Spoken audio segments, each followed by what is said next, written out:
이어서 대전, 세종, 충남입니다.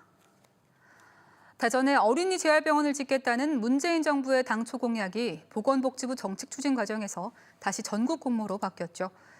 그런데 병원 부지는 고사하고 병원 건립 계획부터 삐그덕거리고 있습니다. 부처 간의 협의가 늦어지고 있기 때문이라는데 정작 장애 어린이를 둔 부모들의 속만 타들어가고 있습니다. 고병권 기자가 보도합니다. 중증장애아 건우의 아빠인 김동석 씨가 보건복지부 앞에서 공공어린이 재활병원의 조속한 건립을 촉구하는 1,400를 합니다. 애초 올해 말 첫 삽을 뜰 계획이었던 어린이 재활병원이 정부 내 예산 협의가 지연되면서 차일피일 미뤄지고 있기 때문입니다. 지금 골든타임에 놓여 있는 아이들이 있는데 돈 문제 때문에 아이들이 제때 치료받을 수 있는 이런 병원이 미뤄지는 것이 과연 상식적인 일인지 한번 묻고 싶습니다. 재활병원 건립이 지연되는 건 보건복지부의 정책이 자꾸 혼선을 빚고 있기 때문입니다. 이 사업은 애초 문재인 대통령 대선 공약으로 대전의 부지까지 선정되는 등 급물살을 탔습니다. 하지만 복지부는 대전으로 확정한 적이 없다며 지난달 전국 공모로 갑자기 형식을 바꿨고 사업지 선정도 올해 상반기에서 하반기로 미루려는 겁니다. 보건복지부와 기획재정부의 엇박자 때문에 건립 일정은 여전히 안갯 속입니다.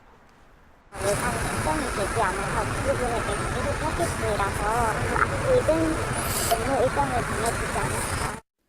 복지부 장관까지 건립을 약속했던 지역 공공어린이 재활병원이 석연찮은 이유로 연기될 위기에 놓이면서 어린이 환자와 부모들의 속은 더욱 타들어가고 있습니다. MBC 뉴스 고병권입니다.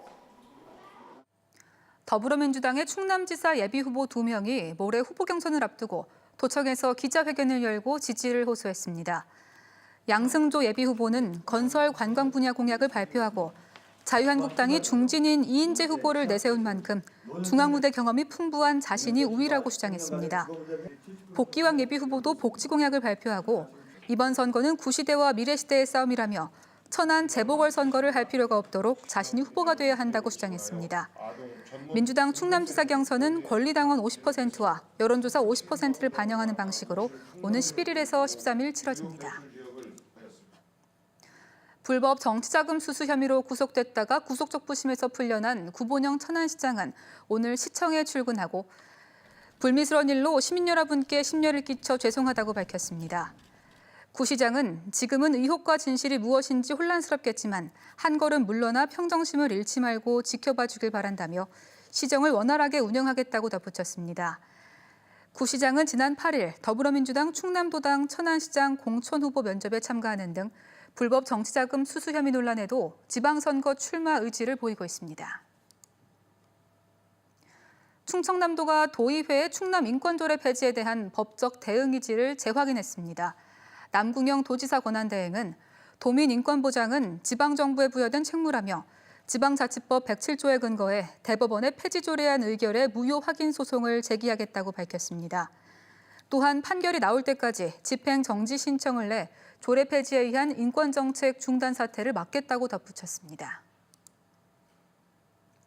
충남지방경찰청은 관할 모 경찰서 과장급 간부 A씨가 부하 직원들에게 여러 차례 술값을 대납하게 하고 대리운전까지 시키는 등 갑질을 했다고 제보가 접수돼 감찰 조사를 진행 중이라고 밝혔습니다.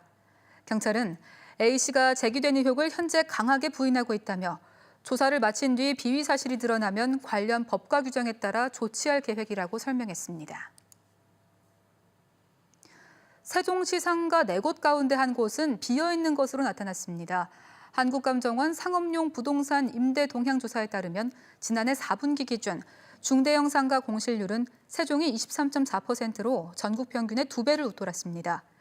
이 때문에 투자 수익률은 3.99%로 전국 평균보다 2.72%포인트가량 떨어졌습니다. 이는 높은 분양가로 임대료가 동반 상승하고 지구 단위 계획상 입점 점포가 제한되면서 빈 상가가 늘고 있기 때문으로 풀이됩니다.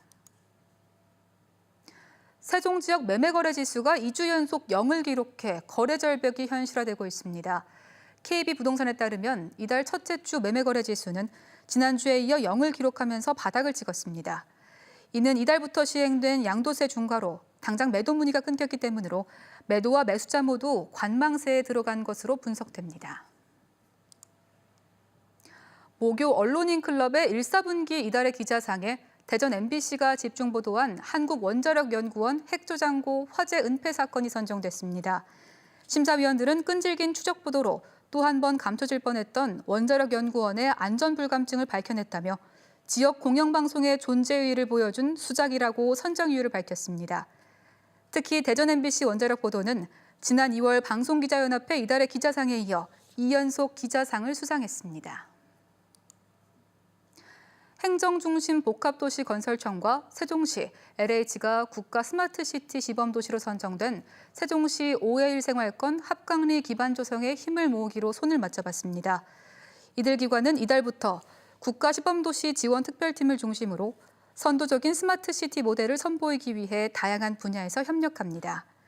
국토교통부는 세종시에서 자율주행차와 드론 등의 신산업 실증이 가능하도록 관련 규제를 최소화하는 내용의 법률 개정안을 발의했습니다. 봄 번식기를 맞아 예산 황새공원에서 새끼 황새 12마리가 부화했습니다. 예산 황새공원은 방사한 수컷 생황이와 암컷 국황이 부부가 지난 3월 21일 새끼 5마리를 부화했고 번식장에서도 7마리가 부화해 12마리가 태어났으며 5곳에서 알 품기가 진행 중이라고 밝혔습니다.